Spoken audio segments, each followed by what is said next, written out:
Hey guys, this is Weston with T3R Medical, and I'm going to go over my medical everyday carry with y'all.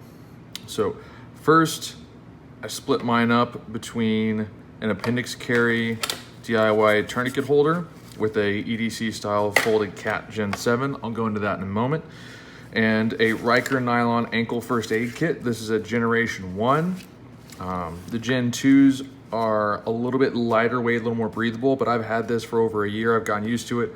I really like it. I'm going to go into what I have in there. So first off, I have an extra tourniquet. So this is a SWAT T, stretch, wrap, and tuck. These things are great for about the size of a deck of cards, less than 20 bucks. It'll double as, well, quadruple as a tourniquet for adults, pediatrics, or canines. These have gotten really popular with canine officers. It also work as a pressure dressing to hold direct pressure on any wound packings or in control of any non-life-threatening bleeds. Also, you can use it as a sling, as a splint, so much, really anything. The whole reason you would carry a cravat as well, this works great for. And if you've never seen it out of the package, this is what they look like, and has a very easy indicator. Whenever these diamonds or little semicircles become square, that's how you know you have enough pressure on it. If you're gonna use it like a pressure dressing, just a little bit less, and that's all there is to it for that. Now, I have right here my designated strap cutting device.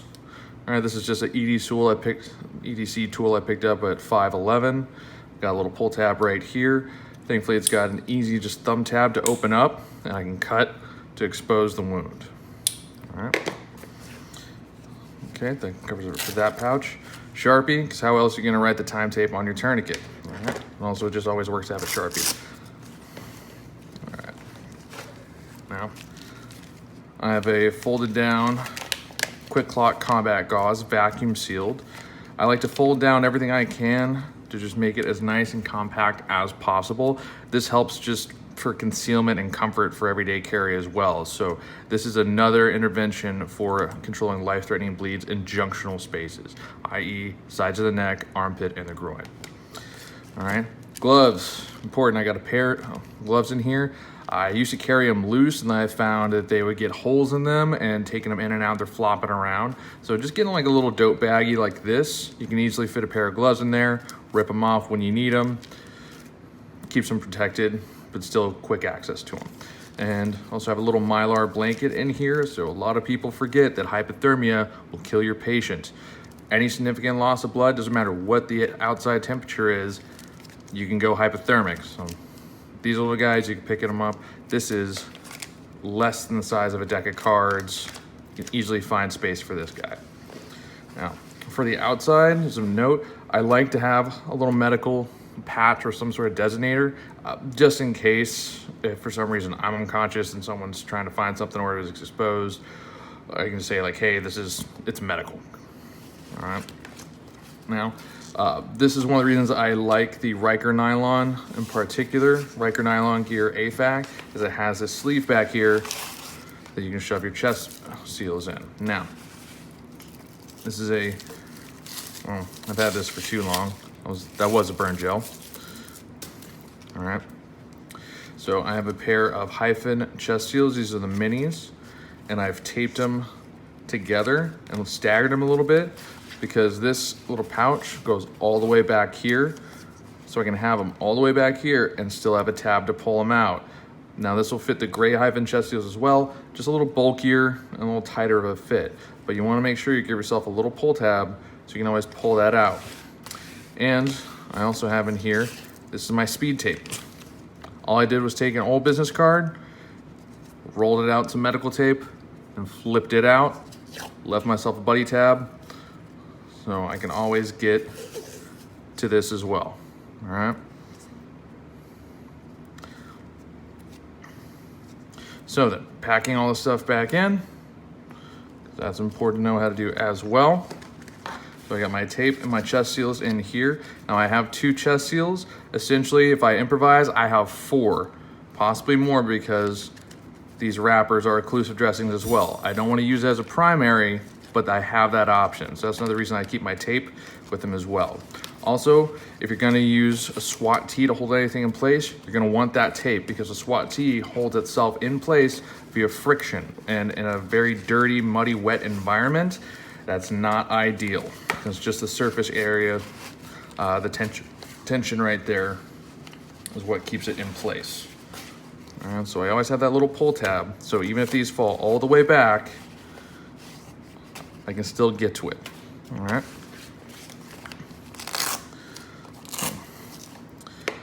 Now for in here, I have this folded down. There's a lot of debate on having it if it's something that you have to deploy to have it already out. However, I found that this would just fall out. So I found it right there, but it has an easy thumb tab. That's not too much fine motor skills, but you practice fine motor skills. This is a fine motor skill, so you can do this as well.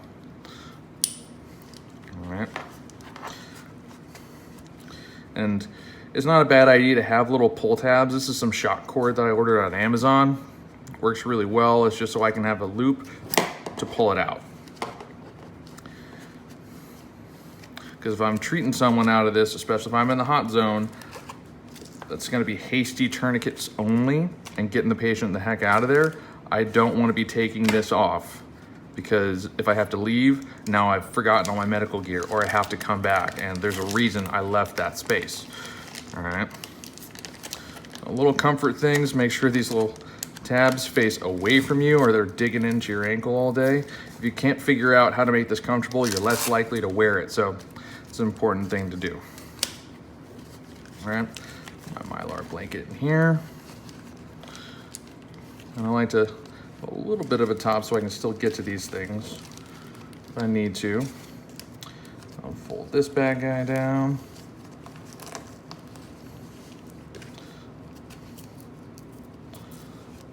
All right, so not too bulky. If you're worried about printing, a lot of people don't look at ankles for printing, so this works very well. Highly recommend the ankle style, the ankle kits for your everyday medical carry. That wraps around. Most have an elastic. This came with an elastic band. I'm a fan of it. Now, going into flat folding your tourniquet. So this is a modified Tenacore holster for my Glock 45. And then I have a Cat Gen 7. So if you notice, this looks a bit different than your typical stage folded cat. Look at this size difference right there. So this is what I call an EDC or MEDC fold, and this is what I have for more of a tactical use. I still always keep my time tapes open. That's because if you're walking around with your time tape closed, you're not going to be able to turn the windlass, which is what gets that circumferential pressure around the limb to actually stop that bleed. Think of it as if you have a life-threatening bleed, your artery is a garden hose, your foot is a tourniquet, so you're stepping on that garden hose, and the ground underneath the garden hose, that's a bone underneath your artery. So you're stepping, you're trying to clamp it off. This is your foot trying to step on the garden hose. You're not able to step until you get this guy out. So I always like to keep mine open and I blade it. So I always have a little bit to grab. There are times people like to have it all nice and neat and all the way over here, but that can be, especially if I got blood on my hands or I got the shakes, I always have that little blade. I always try to make anything I can a grabbing gesture if I have to get it, because this is one of the first things we learn to do as a human being, is I want this, I grab it, all right? So I've got mine folded down. All right, and as you can see, I've got a couple little pull tabs. I just took some red 550 cord I had lying around, took the guts out. All right, and I'll pop this open in a second after the demonstration, but this is sitting inside this little, and this is an improvised, I had some gear lying around. There's certain companies named after everyone's favorite Jurassic Park dinosaur that just came out with a nice little version of this, so good for them. But so as I'm wearing this appendix, if I pull up my shirt, I can just grab and pull this out, all right? And then if I need to, I can loop in the other way or grab it here, okay? And I have, you'll notice, some very thin, purposely weak rubber bands. You don't want to be using Ranger bands, for this right here, because when I pull it out,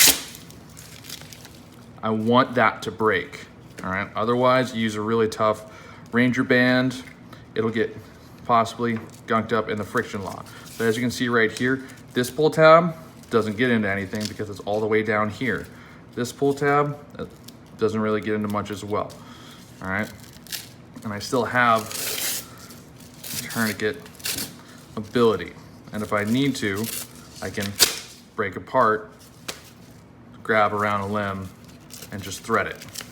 And since this is the Cat Gen 7, always check for that watermark right there to make sure your tourniquet's not bogus, because a lot of counterfeits are on the market. This is the only approved manufacturer is North American Rescue, so always check.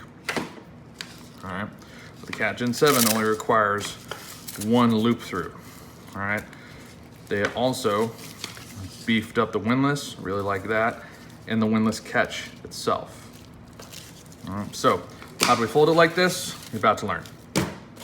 So this here is one of our trainers. This is a Trainer Gen 7. So already have our time tape open and bladed off. I keep it pre-looped. And for me personally, when I loop it through, I only take the last about 1.5 to 2 inches and fold it on itself straight. The reason I use this is so if I need to open this and slide it onto myself, I can put it up on my arm, no problem. But if I need to break this open, like if I have to put it on my own leg and I'm not mobile enough to pop my foot through there, or I have to put it on someone else's arm or someone else's leg, it's a lot easier to break this open, slap it together, and if their arm's flailing around because they're freaking out, grab their wrist, lock it in my armpit, and now I can tighten it, all right? Same thing for their leg. So I keep mine pre-looped, but easily, all right, easy to undo. Okay, now, getting into our MEDC fold, you can just grab some cheap rubber bands. Do not use Ranger bands. These black bands that come with the soft T-wides, and we'll get to their everyday fold as well. Do not use these. These are too tough, all right? Thicker ones, possibly. Mediums. I like using the really thin ones because they use just enough strength to, because the only reason you're putting this on is just to clamp it down to get it skinnier. These are great for that. Plus, they will break apart when you're actually pulling that. Last thing you want when that bleed out window's taken down is you be fumbling around with your gear, okay? So, I like to pull out all the slack, and I fold this one, this little tab here, up in here. I try to pull out some of the slack for the windlass, and I tuck the windlass as straight as I can inside the windlass catch, all right? I'm gonna take out the slack for here. The whole thing I'm gonna do now is I'm going to be tucking kind of my own modified Z-fold. So pull this up into the windlass catch. Now,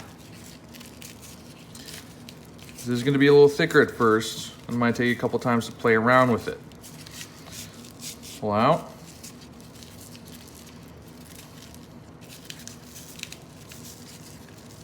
Then you're gonna pull it back over the windlass catch. And then very important, you don't forget this last step, because if you try to pull this, it's not gonna do anything. Fold it over, and then pull it inside right here. Now, of course, this is a little thicker right here. Try pressing this down. Okay, and again, I really like the thin little rubber bands. Now I anchor my rubber band on my windlass, okay? That way, when I pull it, when I pull all this out, it breaks a lot easier. I've tested this out. Okay, so try to get this as straight as you can. Stretch this out, and then you're just going to try to stretch and roll that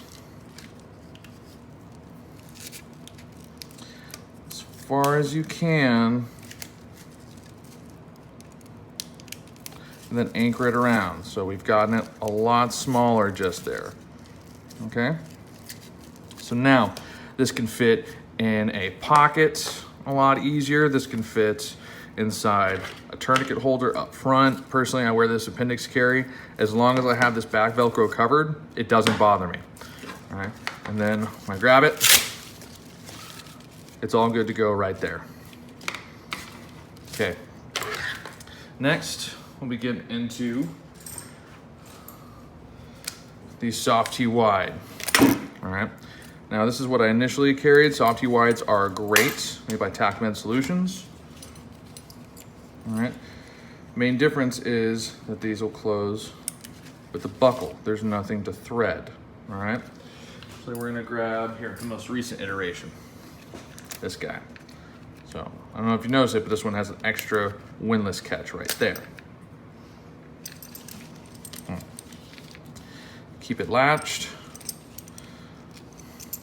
And then the buckle for right here. I'm gonna pull out slack, maybe not that much, but you're gonna pull out the slack of the windlass. You're gonna pull it to the side to get it flat. Okay? And next you're basically trying to mirror this footprint of this windlass right here. And you're going to have this S fold against that. All right, now again, this might take you a couple of tries.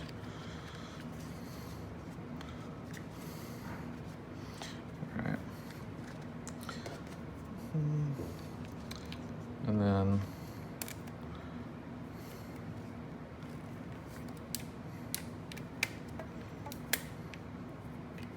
right here.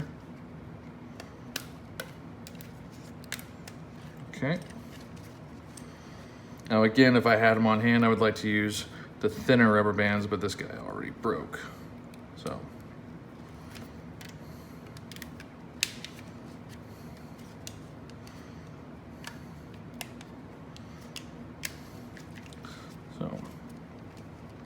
Again, that's very thin right there. Easy use, pretty small. Fit in a lot of pockets, a lot of gear for right there. Now, the trick is though, it's because I have two rubber bands to defeat when I'm trying to get this open. So I can just break, and now I've got my tourniquet, and I can help that patient. So this has just been a quick overview of how I pack my medical everyday carry, or MEDC. If you have any questions, let the instructors know. Rock on, guys.